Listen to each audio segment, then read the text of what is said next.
Now, time for Media Watch, and James Creedon is with us in the studio. Good to see you, James. Hi, Laura. You're talking about one of our top stories tonight. Yes. Donald Trump, did he or didn't he incite violence against his Democratic rival Hillary Clinton?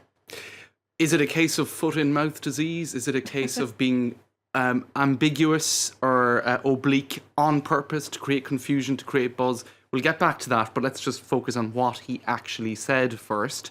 So basically, Donald Trump maintains that Mrs. Clinton wants to abolish the right to bear arms, the Second Amendment. And he warned at a rally that it would be a horrible day if Mrs. Clinton were elected and got to appoint a tie-breaking Supreme Court justice. If she gets to pick her judges, nothing you can do, folks, he said. But then he added, the Second Amendment people, in other words, the people who are in favour of the right to bear arms, maybe there is something they can do. I don't know. Hint, hint, wink, wink.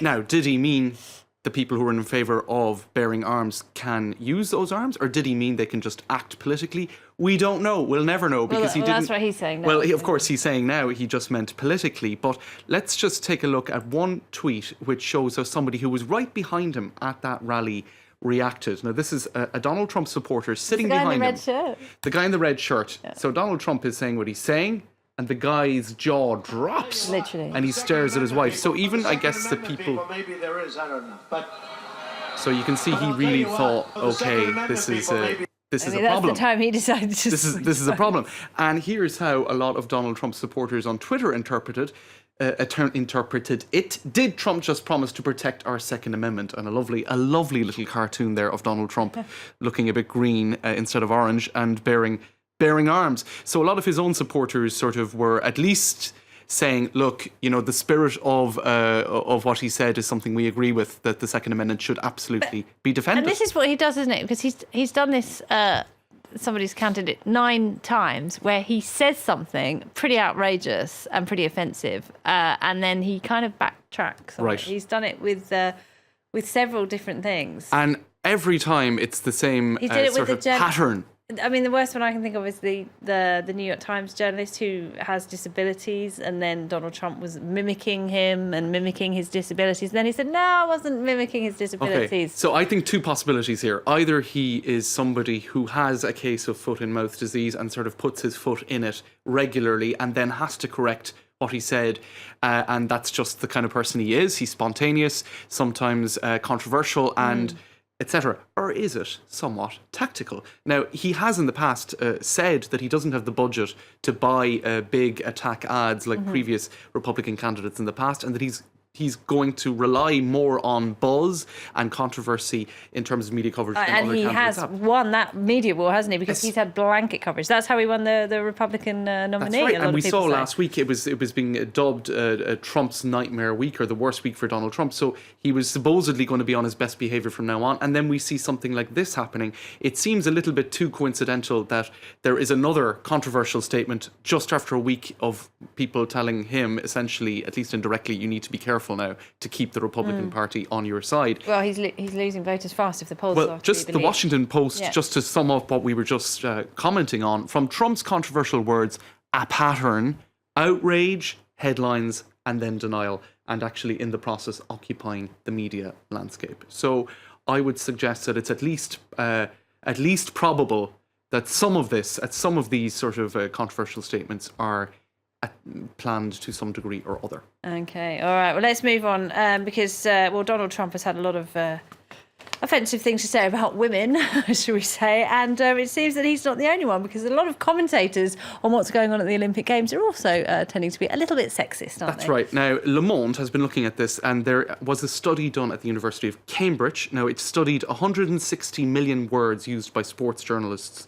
This is obviously not just for this Olympic Games, but in the past.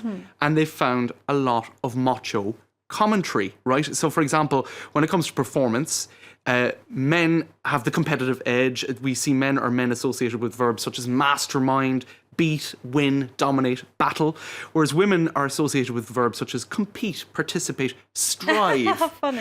And also often you'll have commentary about female sports people regarding their fact that they were pregnant recently, or married, or unmarried.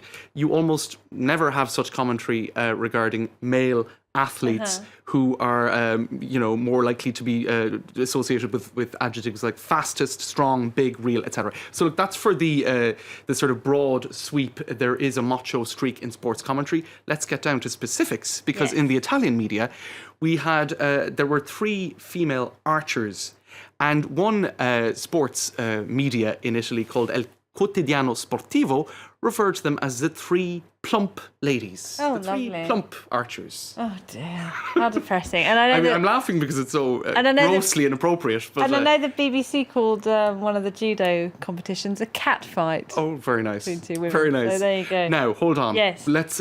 I'll flip it over, because Please it's not do. always It's depressing. 100%. Do you want an example of a bit of? What would you say, objectifying of the male sports stars? Also in the Italian media. Thank you, Italian media, for all the examples today. Here we have an article in Italian Cosmopolitan talking about I think they were actually talking about the birthday packages. But I leave it up to your imagination what they were describing, or leave it up to the images. The best birthday packages of the Olympic male stars. So hold on a minute. Sometimes it cuts both ways, it seems. Well, you know what they Objectifying call... sports stars. Well, nothing new. Yeah, you know what they call an ambitious man?